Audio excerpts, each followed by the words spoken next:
My name is Dr. Leonard Davidman.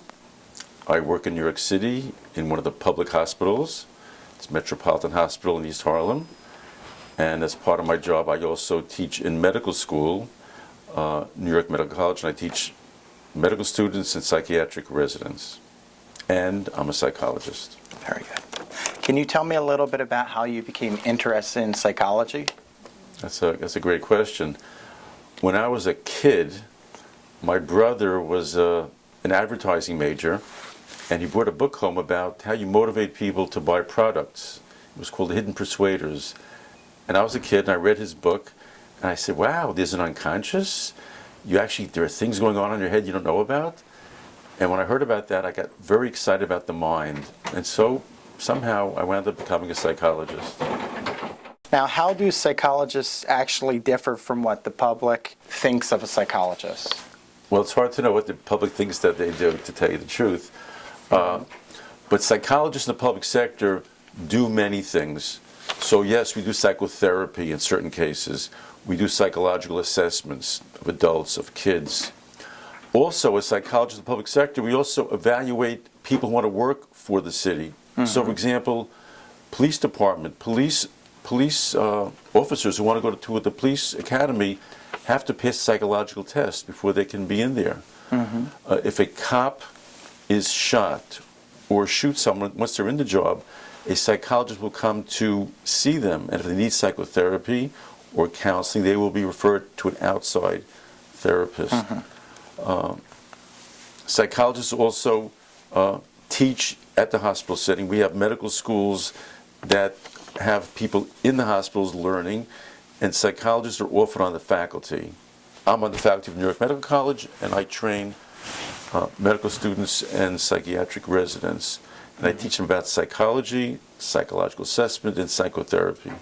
Some do research and family therapy training, many things. So we're trainers, we're therapists, we do assessments.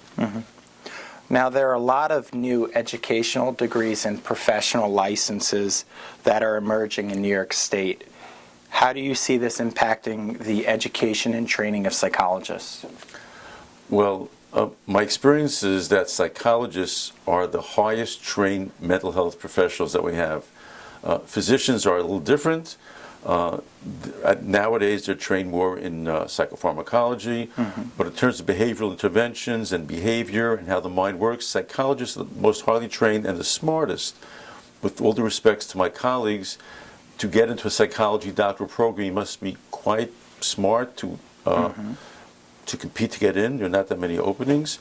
And the training is very rigorous, way beyond the 2-year master's program. And you need a lot of intellectual stamina to become a psychologist. Okay. Now, the term psychologist in public sector is very, very broad. I think you hit on a couple ideas already. But if you were to explain psychologists in a public sector as a definition, what would that look like? You know, in sociology, the government has a contract. The government has a contract with society to take care of society. So the government has public hospitals, prisons, police department, child welfare. The government provides a service for the public, and psychologists have a part in that. So when you say public sector, these governmental agencies run these organizations. State hospitals, state prisons, juvenile justice programs, city public hospitals, family court, clinics, even in federal situations, the corrections institutes have psychologists in there. So governmental, as opposed to a private practice, as opposed to a private voluntary hospital, the government runs organizations and we work there. So we're working with the average citizen, right? The average citizen, and sometimes they don't have a voice, so we do many things for them. But that's what it means in the public sector. Working for our bosses are the governor, the mayor, politicians are our bosses. Very nice. Now, you mentioned private practice. So how would someone in the public sector differ as a psychologist than, let's say, independent practice? mostly in terms of even billing, a lot of times a psychologist loses the idea that that the services need to be paid for. So we quite often have people that are poor, or the insurance pays for it, and we're not that always trained well enough in terms of collecting the fees. It's a problem sometimes. When you're a private practitioner, you have to earn your salary, work very hard to get paid properly. Whereas in a public sector job, we're not always paying attention to that. We should, but we're not always paying attention to that part. Right. I don't know if I answered that. No, I think I understand. Now, in terms of the public sector, one of the key buzzwords is advocacy. How do you advocate for the field of psychology? Well, me personally, I'm a union president, and I represent a lot of psychologists who work for the city. So we advocate for psychologists by showing our departments or agencies that psychologists are important in getting the job done and taking care of people. Nowadays, there's a movement to try to hire people that are not psychologists, that are less trained, that are cheaper, and some of the administrators are looking at the bottom line rather than the quality of the care. So how do we advocate? What I advocate is, number one, working conditions, salaries, benefits. Sometimes managers try to take advantage of psychologists, give them caseloads that are impossible. And if something goes wrong, they will try to fire the psychologist. If a patient tries to commit suicide, or a person in prison tries to commit suicide and the psychologist didn't pick it up, sometimes their head will roll. So unions are there actually to try to protect the psychologists, their conditions, make sure that there are no ethical violations. There was a case where a department did not have a psychologist. They were being audited by an agency that audits these departments, and they said to a psychologist, "Make believe that you work for us, and we'll put you here when they come." And that psychologist called me, and I came up to their hospital, and I went to their administrator and said, "We're not allowing our members to fake what they do. It's unethical. It's illegal, and I know you want to pass your audit, but my psychologists have a license. We're not going to jeopardize ourselves." And you either hire more psychologists or be straight with the auditor. We have the psychologists themselves cannot do that. They can't. They're afraid to speak up. They may get fired. We can come up and we can take care of them and protect them. Sure. Now, you work in a hospital setting. What are some of the unique challenges that a psychologist have to address in this forum? Well, I work in a public hospital. I work in a poor neighborhood, and sometimes we have people of different languages, and we have psychologists who don't have the same language as the patients. So it's a challenge to do our assessment or evaluation. We have special telephones with interpreters, but it's very hard to use if you're doing psychological testing. Managed care says if the patient's behaving okay for 2 days, discharge them even though they might be suicidal in 3 days. So we have to find ways to be honest, to deal with the insurance companies, which try to control our treatment sometimes. So the challenge is try to work rapidly, work quickly, accurately, and make sure the patient is safe, and really take care of them. In some places, the patients are not really getting therapy. They're getting medication. They're getting some structure. But sometimes they're not getting the real psychotherapy. There's no time for it. So that's a shortcoming, and it's a problem. Wow. So how do you see yourself and individuals like you dealing with these kind of challenges or problems? It's very, very tough, very complicated. The odds are against us. When psychologists speak up, the manager will say, 45 minutes, too long. 30 minutes. 30 minutes, too long, 20 minutes. Weekly, no. Come see them every other week. You must have a caseload of 60. You must have a caseload of 90. You have to have a certain amount of sessions every hour. and they have to deal with their numbers crunchers. So there's a big pressure of managers, of administrators to get the numbers up, to bring in the money, get the encounters handled. And psychologists have to do a lot of paperwork. They have to write treatment plans, progress notes, and get it done within a 7 or 8 hour day. Very complicated. It's a big challenge. Wow. And you mentioned that one of the hats that someone who's in public sector wears is to be a voice for people that do not necessarily have one or do not feel comfortable having that. Can you tell me some of the ways that you advocate for your patients? Well, I think in any sector, whether public or any place, we try to educate our patients, let them know where they can get help beyond our own help, but really aim them direction where they're going to be heard. At the same time, we encourage our members and our colleagues to get involved with local politicians. If they need more funding in a hospital, if they need something for the community, we will deal with community advisory boards. We'll deal with local politicians. We will call their offices. We'll have patients call their offices. We want to make sure that the patients will use taxpayer money and elected officials to help them and help their constituency. We're all voters, and we want to make sure that most politicians want to be reelected. So we make sure that our patients, if we can, speak to them in terms of getting services in their communities, etc. One of the largest supporters of psychologists is the Veterans Affairs. Why do you feel that there's such a strong connection between psychologists and the military? Well, there's a strong connection between psychologists and the soldier and the people who go to battle. Why? Because they put their lives at risk. They see their buddies killed, blown up.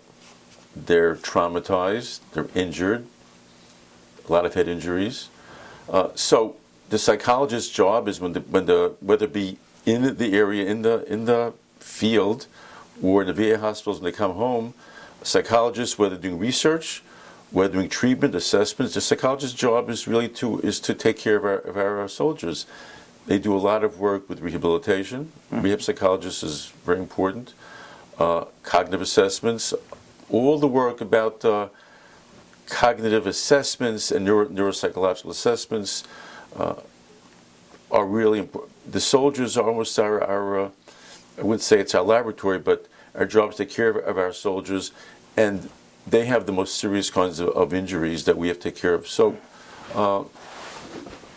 the government wants to take care of them. And also, for those who are thinking about becoming psychologists, the VA hospitals pay quite high salaries for very good, competent psychologists. They want the best psychologists taking care of the veterans. They don't want Joe Schmo. They want a high-level psychologist. And most psychologists in VA hospitals are quite skilled, quite well trained.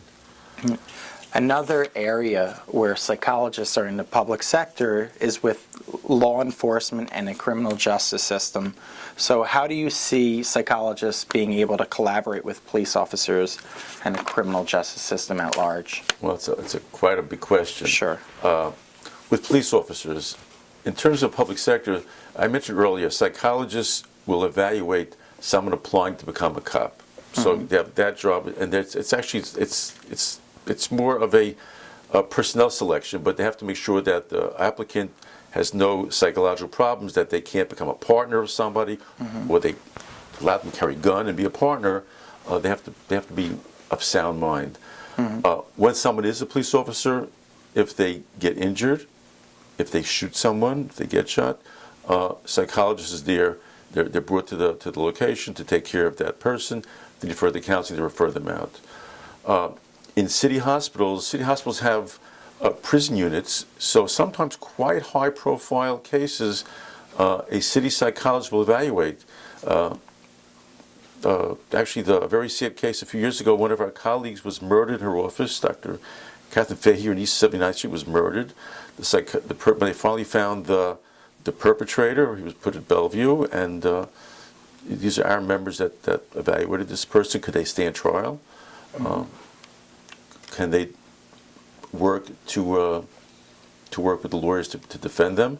So our psychologists do that kind of work. In criminal justice in the courts, we have psychologists whose job it is to see teenagers in family court and find out, are they delinquent? Are they considered juvenile delinquents? They will do certain assessments for that. We also work at family courts, city family courts that will handle perhaps custody cases, etc. But in some of the state hospitals, the psychologist's job is to take care of the patients, but at the same time they might be used for an assessment. Will the person re-offend again? Some sexual predators might be evaluated, fire setters. So both take care of the person who's committed the crime, make sure they're okay, and they get their services, and also do an assessment, perhaps for a type of forensic assessment. Very nice. Another important concern for the general public is that they're being treated in an ethical way. How do psychologists ensure ethical practice? I'm not sure what you mean. Ethical practice of... Well, what are some of the key standards of ethical practice that psychologists have to adhere to? Well, we have to follow the American Psychological Association ethical rules, make sure there's no dual relationships, make sure we use test equipment that's up to date, confidentiality, making sure that we're clear who the client is. Sometimes the patient is not our client. Sometimes the client might be the state. So we're doing an assessment. We have to be clear what we're doing. We have to be honest. We have to keep good records. And we have to be outspoken. We have to be courageous and outspoken, and be a role model for being outspoken. And we hope also the patients pick up on this, so they're outspoken, they're honest with us in our assessment. Right. Well, I appreciate that. Now, you in particular are referred to as a media watchdog. Why are you referred to as a media watchdog? Beats me. No, I'll tell you why. Okay. First of all, I love to read newspapers and the media. And as a regular consumer of the media, I noticed that when they talk about psychology, or to psychologists, they really mean psychiatrists. They talk about psychiatrists, they mean psychologists. The public does not know the difference of a psychologist and a psychiatrist. So I began by noticing articles that just mangled what people did. Also, I felt that psychologists do a lot of good for the public, and I really had this goal that all my colleagues should be proud of being psychologists. So if psychologists in the news, I'll report on psychologists in the news. I'll talk about what they're doing. I'll highlight their quote. If they're doing research, the Times always has great articles about psychology research. I'll make sure that my members know about it, that all our state members know about this. If someone is not a psychologist and they're being called a psychologist, I'm also going to make sure that the editor knows that that person is not really a psychologist. People like to fudge around with their licenses and what they call themselves. They make up titles. And so as a watchdog, I'll make sure that editors, reporters know that the person they're quoting is not really a psychologist, or they're not licensed, or maybe something else. And I have a job of educating editors, writers, journalists. I try to help them a lot. My first time doing this actually was at the first World Trade Center bombing, where the Wall Street Journal did a story on survivors of the first bombing, and I helped them out with getting data, understanding what PTSD was, what trauma was. I fed the Wall Street Journal report a lot of information. I wound up in an article in the Wall Street Journal following up on those survivors, and I started to get involved with journalists and help them write better stories. Right. Very good. Now, I always like to conclude with a personal touch. What aspect of your career as a psychologist are you most proud of? I've been working for 40 years as a psychologist, and I mainly treat teenagers. And where I work now, I've worked for the last 35 years. What I'm proud of is that a person I had as a patient when they were a teenager comes back at age 40 with their own teenage child and said, "Doc Davidman, you're still here? I can't believe it. Wow. You take care of my son. You take care of my daughter." And the mom would say to the kid, this happens almost every week, happens pretty much every few months, that was my therapist when I was a teenager. It's okay, you can trust him. So what I'm Wow. proud of most is that I'm treating already the second generation of dozens of cases. So I'm proud that I'm still working in a city hospital. I see families. I see my ex-patients grow up, do okay. I see what genetics plays in a mental illness, and I'm there to help and be their family psychologist. So I'm proud of that. I'm proud to be recognized by those families. I see those moms. They come to give me a hug. It's unbelievable. That's what I'm proud of.